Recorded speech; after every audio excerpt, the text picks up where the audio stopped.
एक बार क्या हुआ कि एक आदमी हनुमान जी के मंदिर में लड्डू चढ़ाने जा रहा था। अब जा रहा था तो उससे हमने पूछा क्यों रे कहाँ जा रहा है? बोले हनुमान जी के मंदिर में लड्डू चढ़ाने जा रहा हूँ। मैंने कहा क्यों जा रहा है? बोले हनुमान जी हमारे संकट मोचन है, वहाँ लिखा हुआ है संकट मोचन हनुमान है, संकट में हमारी रक्षा करते हनुमान। मैंने कहा कितने साल से चढ़ा रहा है? बोले हर मंगलवार को जाके चढ़ाता हूँ। मैंने कहा कितने साल हो गए? बोले 15-20 साल तो हो गए। मैंने कहा तेरे संकट मिटे या नहीं मिटे? एक संकट मिटता नहीं, दूसरा संकट लेके फिर पहुंच जाता है हनुमान जी के पास।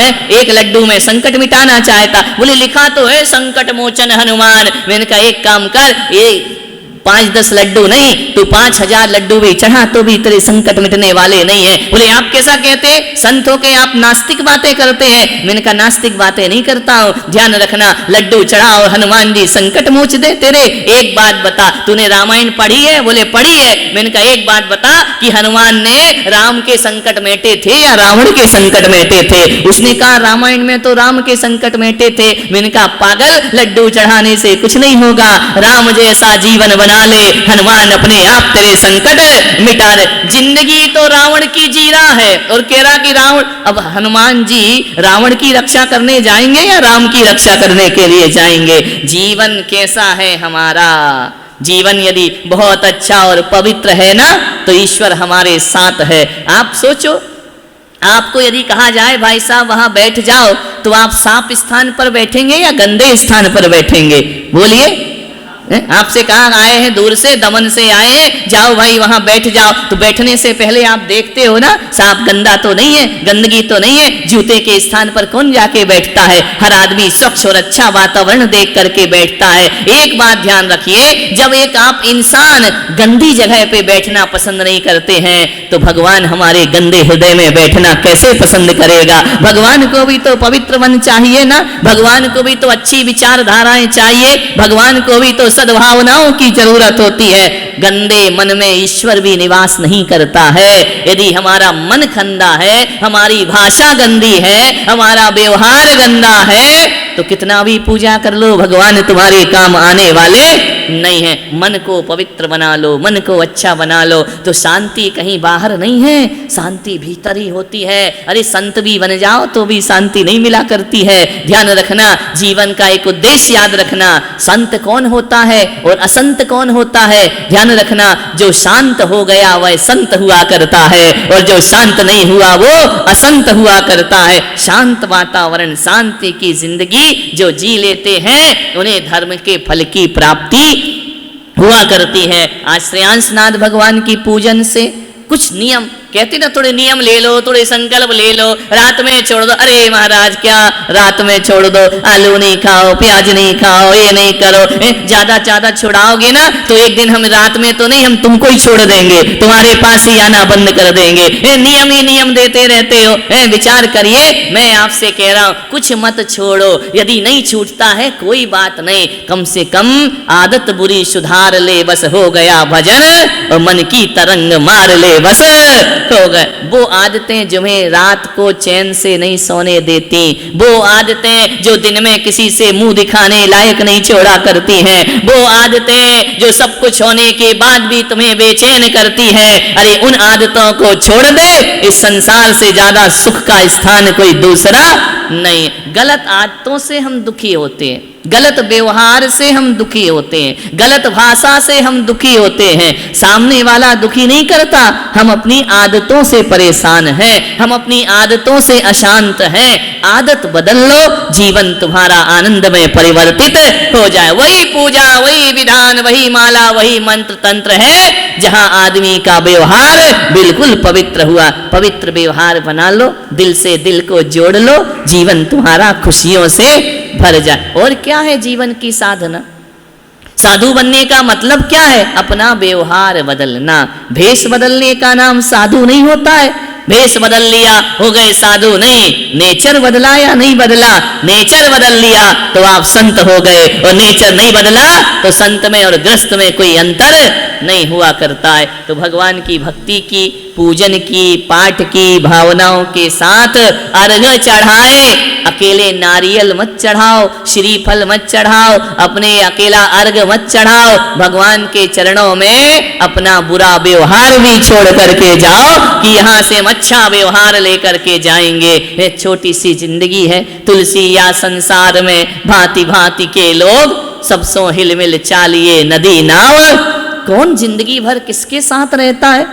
सबका एक संयोग है, अपना अपना वक्त आएगा, सब अपने अपने ठिकाने पर चले जाएंगे। अब याद क्या रह जाएगा? जो व्यवहार तुमने जिससे जैसा किया। कोई जिंदगी भर के माता पिता कोई जिंदगी भर के साथी है क्या? पति पत्नी बच्चे कोई जीवन भर के साथी है? ये छोटे छोटे बड़े हो जाएंगे, कॉलेज पढ़ेंगे, बाहर पढ़ने चले जाएंगे, शादी हो जाएगी, अपना परिवार बसा लेंगे। कौन किसके साथ पूरी जिंदगी गुजारता है? कोई किसी का साथी नहीं, एक संयोग है। लेकिन उस थोड़ी सी संयोग में विचार करिए, थोड़ी सी उस जिंदगी में हम क्या करते हैं? व्यवहार अपना अच्छा बुरा कर लेते हैं।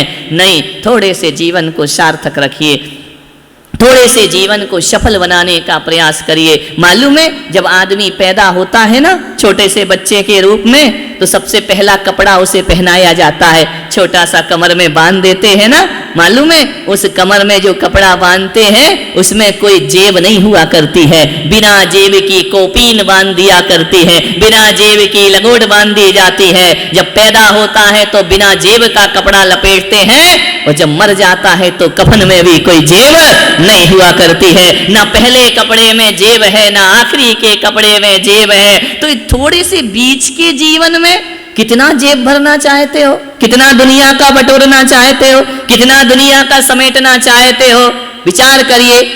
इस धरा का इस धरा पे सब धरा रह जाएगा, साथ में लाया था क्या जो साथ में नहीं। ये बातें तो बहुत अच्छी लगती हैं, ऐसा सिर हिलता क्या बोल रहे हैं महाराज, बड़ा मजा आ रहा है। और अभी कुछ कहा जाए, हाँ करते हैं, सोचते हैं, देखते हैं, अभी हुआ क्या है। विचार करिए, सोचना है आपको अपनी जिंदगी को एक बहुत अच्छी जिंदगी बना करके जीना है, एक बहुत अच्छा आचरण बना करके जीना है, बहुत अच्छा व्यवहार बना करके जीना है।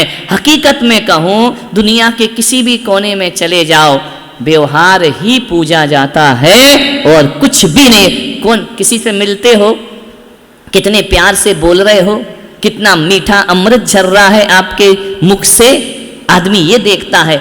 किसी से मिलते तो ये थोड़ी देखता है क्यों रे तू डॉक्टर है क्या, तू इंजीनियर है क्या, तू कलेक्टर है क्या, कोई याद नहीं करता। होगा जो होगा होगा। यदि मुस्कुरा के दो शब्द बोल दो, प्रेम से दो शब्द बोल दो, तो कोई नहीं पूछता कि तेरी डिग्री क्या है। एक बड़े से बड़े कलेक्टर को एक साधारण आदमी भी प्रेम से बोले और सम्मान दे तो कलेक्टर उससे नफरत नहीं करता, उसके अंदर प्रेम जगता है। वो ये नहीं पूछता तू 2 कौड़ी का है। अरे 2 कौड़ी का वो नहीं होता जिसके पास धन दौलत और माया नहीं होती, 2 कौड़ी का तो वो होता है जिसके पास रत्ती भर भी व्यवहार नहीं हुआ करता है। व्यवहार अच्छा होना चाहिए, व्यवहार मधुर होना चाहिए, वही जीवन की सार्थकता और सफलता हुआ करती है।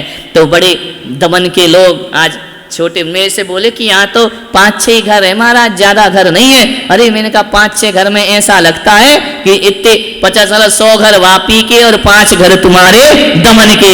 इतने लोग पूजा में आते, पहले भी आए, सब भक्ति में आए। विचार करो 80-90 घर आपके सिलवासा में है, लेकिन देखो कम होकर भी इतनी संख्या तुम्हारी, इतनी भक्ति तुम्हारी। ऐसा नहीं है कि जो वापी के सिलवासा उनमें भक्ति नहीं है, भक्ति उनमें भी है। लेकिन ध्यान रखना, यदि रेशो देखा जाए परसेंटेज, तो देखो ना हर उम्र का है आज यहाँ, छोटे से लेकर बड़ा तक, अंतिम उम्र के भी हैं और पहली उम्र के भी लोग यहाँ पर बैठे हैं। तो यही भक्ति, यही वातावरण है। तुम सब जब यहाँ आते हो तो कभी कभी मुझे भी लगता है कि यार एक बार अपन को भी दमन चलना चाहिए, और वहाँ जाकर के जब इतने भक्ति वाले श्रद्धा वाले लोग हैं तो अपन क्यों नहीं जाते। ये लोग तो चले आते हैं, भागे आते। आज आहार में देखा ना, किसी को भी नियम दिया, थोड़े तो ऊपर नीचे हुए, लेकिन छोटे बच्चे से लेकर बड़े तक बड़े आनंद के साथ नियम लिया कि चलो हमारा सौभाग्य है, मुनि को आहार देने का अवसर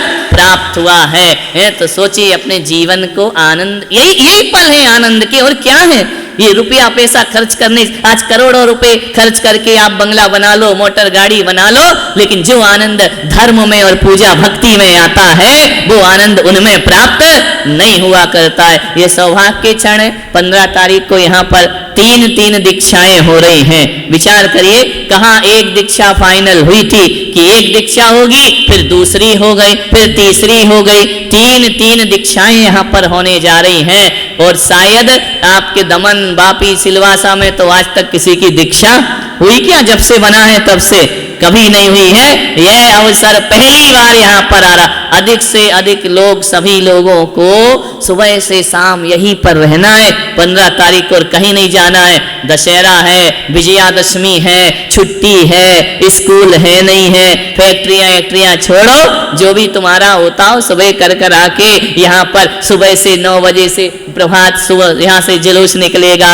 आएंगे सब बिनौली में सजकर दूल्हा बन करके, सारी तैयारियां चल रही हैं। अपनी आंखों से, अरे दीक्षा ले नहीं सको तो देख तो लो, है? देखना भी तो अनुमोदना है, पुण्य का कारण है। विचार करिए, तो ऐसे यहाँ पर दीक्षाएं होंगी। यानी इसीलिए शायद मैं दमन नहीं जा पा रहा होऊंगा कि 2 जाके क्या करेंगे, आएंगे तो 5 आएंगे, ध्यान रखना। कहीं भी चले जाना, हमारे जैसा देश ना मिलेगा। आज पूरा पांडाल तिरंगा में रंग गया है। मैं तो कहता हूं कि आज यदि पाकिस्तान छेड़े तो सैनिकों की जरूरत नहीं, बारामती निपटा दे। वो देशभक्ति का जज्बा जगा है। ये बात मैं जरूर कहूंगा कि अभी जो प्रस्तुतियां हुई, मेरी एक लोगों में पहचान है कि जब मैं बोलता हूं तो वो संवेदनशील हो जाते हैं, आंखें भर आती हैं। आज पहली बार इन प्रस्तुतियों ने मेरी आंखें भरी है।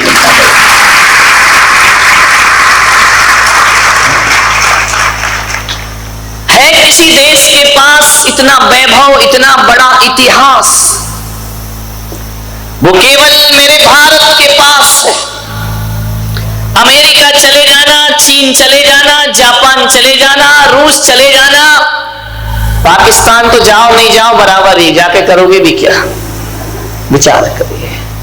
कहीं भी चले जाओ दुनिया के किसी भी कोने में, हर देश के पास अपना एक इतिहास होता है, लेकिन मेरे हिंदुस्तान जैसा इतिहास किसी देश के पास नहीं हुआ करता है।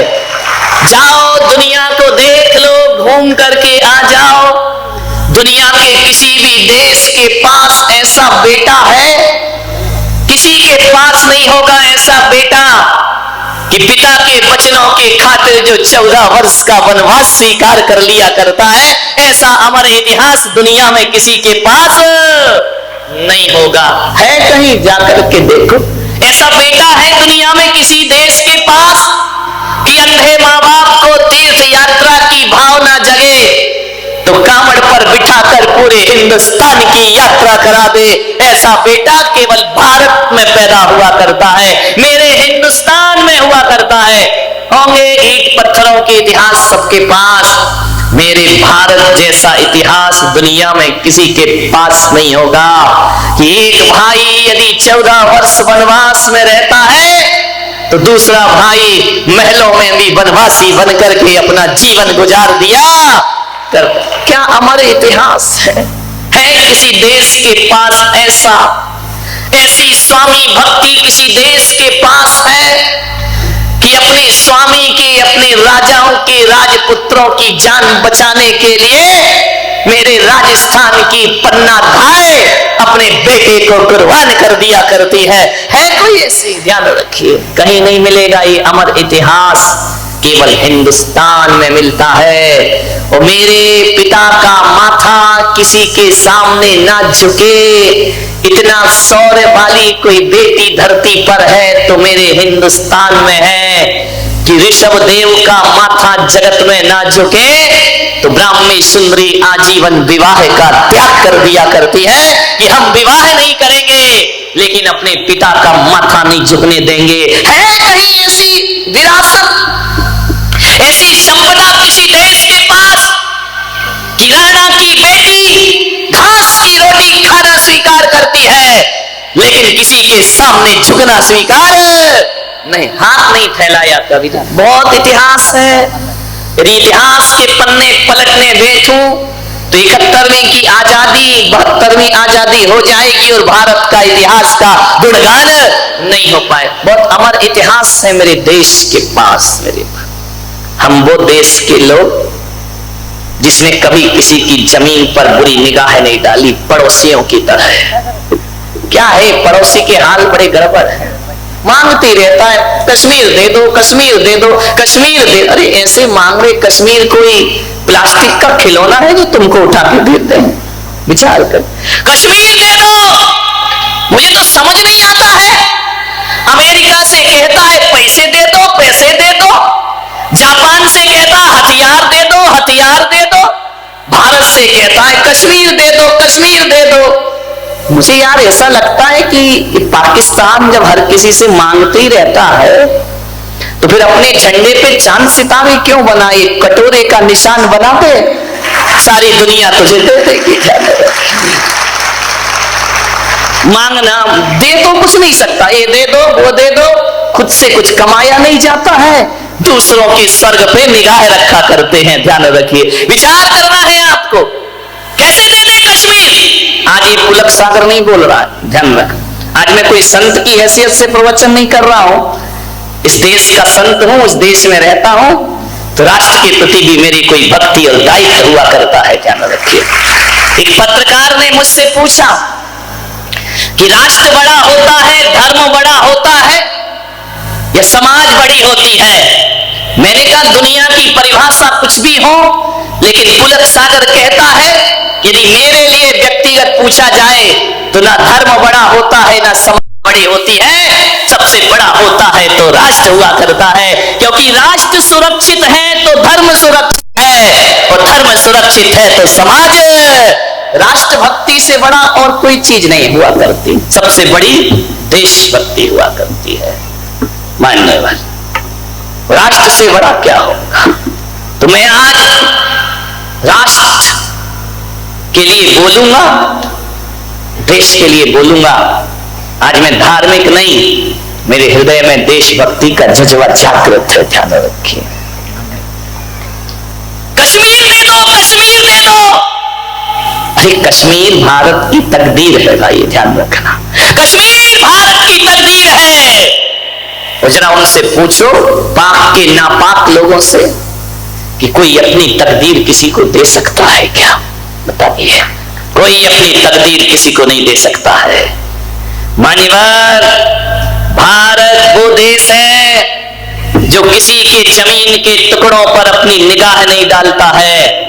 हर एक पाकिस्तान वालों से कहना, तुम्हारे पास तो रहने के लिए जमीन भी नहीं थी, खाने के लिए रुपए नहीं थे, मेरे भारत ने तुम्हें रुपए दिए हैं खाने के लिए, घर बसाने के लिए जमीन। तुम्हारा है क्या?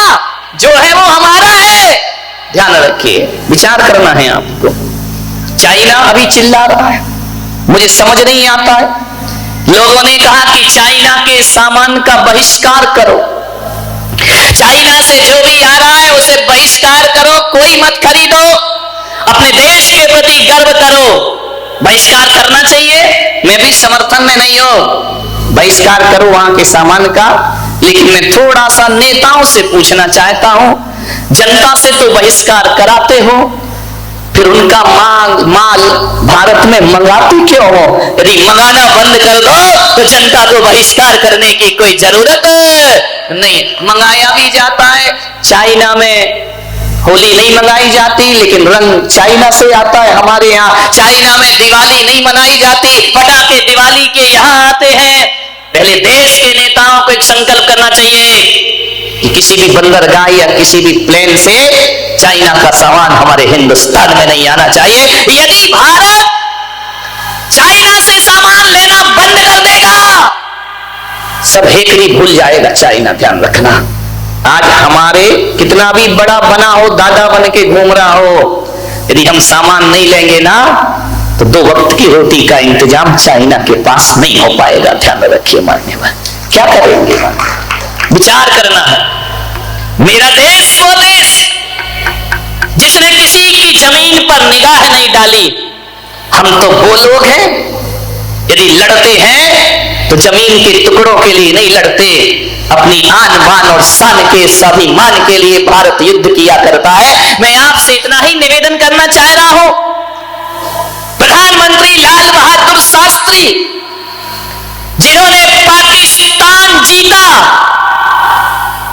श्रीमती इंदिरा गांधी जिन्होंने बांग्लादेश जीता, श्री रामचंद्र जी जिन्होंने लंका जीती, कृष्ण ने मथुरा जीती। ध्यान रखिए, इतिहास पर दृष्टि डालिए। कृष्ण ने मथुरा जीती, राम ने लंका जीती।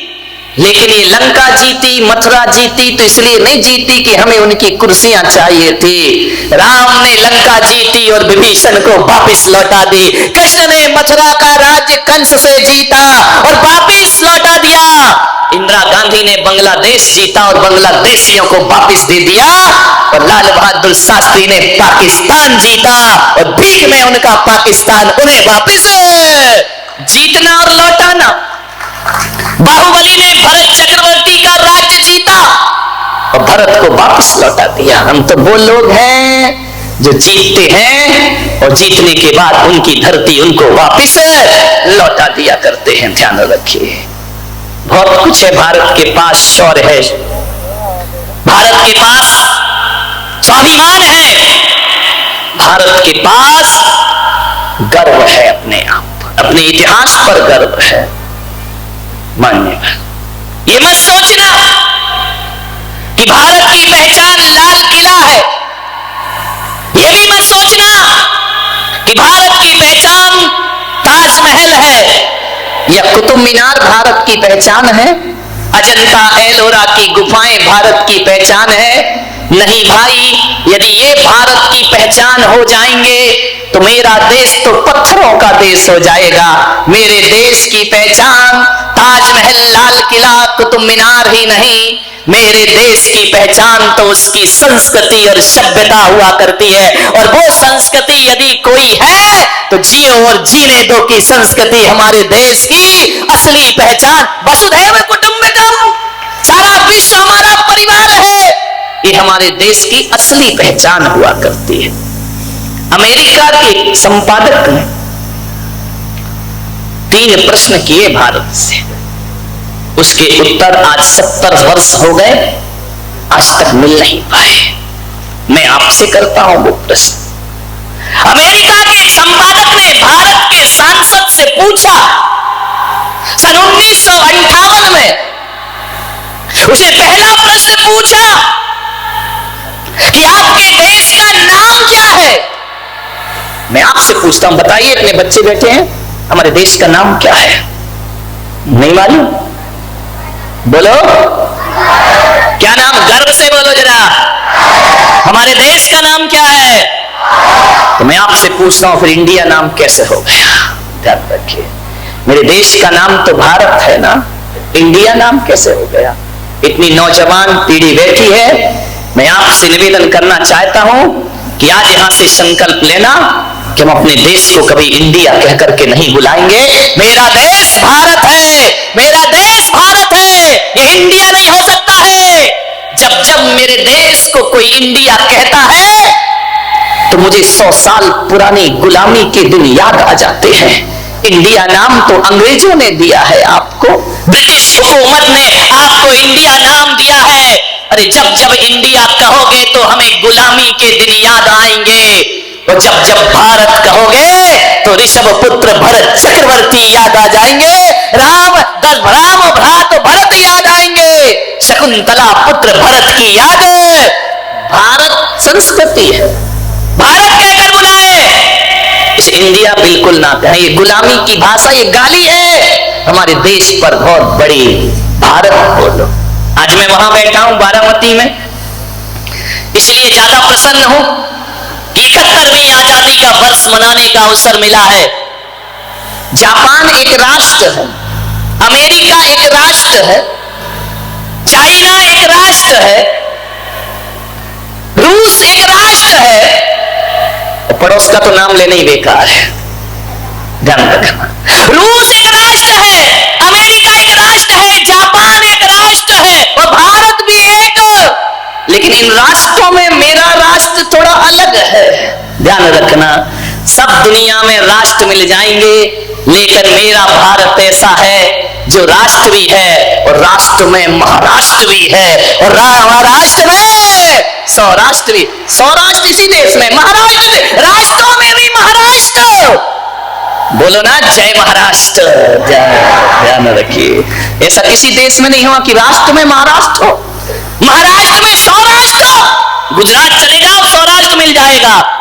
ऐसा देश तो दुनिया में केवल भारत हुआ करता है। मैं आपसे निवेदन करता हूं, पैसा आपके पास हो जाए, दुनिया भर के देश घूम के आ जाना, और जब पूरी दुनिया को घूम कर आ जाओगे और दिल्ली के एयरपोर्ट पर उतरोगे और सारी दुनिया में जो देखा है उन्हें थोड़ा सा याद करोगे, तो मैं विश्वास दिलाता हूं तुम्हारे मुंह से एक ही शब्द निकलेगा, सारे जहां से अच्छा हिंदुस्तान। भारत से अच्छा कोई देश नहीं, इससे अच्छा। कितने दिन रहोगे अमेरिका? 8-10 दिन बाद कहोगे चलो घर वापस चलते। चाइना कितने दिन रहोगे? रूस कितने दिन रहोगे? ध्यान रखिए, अपना वतन, अपना देश, इससे अच्छा दुनिया में कोई दूसरा देश कैसा देश है? अमेरिका का नक्शा देख लो, आड़ा टेढ़ा जैसे अपने यहां शकरकंदी होती है। चाइना का देख लो, विचार करिए। और एक का तो देखो ही मत, कोई काम का नहीं। विचार करो, कहीं का भी नक्शा उठा करके देख लेना और मेरे भारत का नक्शा देख लो। ये भारत माता यहां पर खड़ी हुई है, ध्यान रखिए। इस नक्शा देखना, ऐसा लगता है ये कोई जमीन का टुकड़ा नहीं, बल्कि कोई जीती जागती आत्मा खड़ी है, वो हिंदुस्तान हुआ करता है। देखिए भारत के ऊपर देखिए कश्मीर बैठा हुआ है, हिमालय जिसका शिखर मुकुट बना हुआ है। ध्यान रखना, ये पंजाब और सिंध, ध्यान रखना, ये इसकी बाजू की दो मजबूत भुजाएं हुआ करती है। पूर्वी घाट, पश्चिमी घाट इसकी जंघाएं हुआ करती हैं। विचार करिए, नर्मदा इसकी करधनी हुआ करती है। विचार देखना आप नक्शे को, नर्मदा करधनी के समान है। पैर ऐसे हैं जो कन्याकुमारी तक पहुंचा करते हैं। कन्याकुमारी में चरण है, और एक बात याद रखना, उन चरणों को कोई पखारता है तो हिंद महासागर इस भारत के चरण पखारा करता है। जान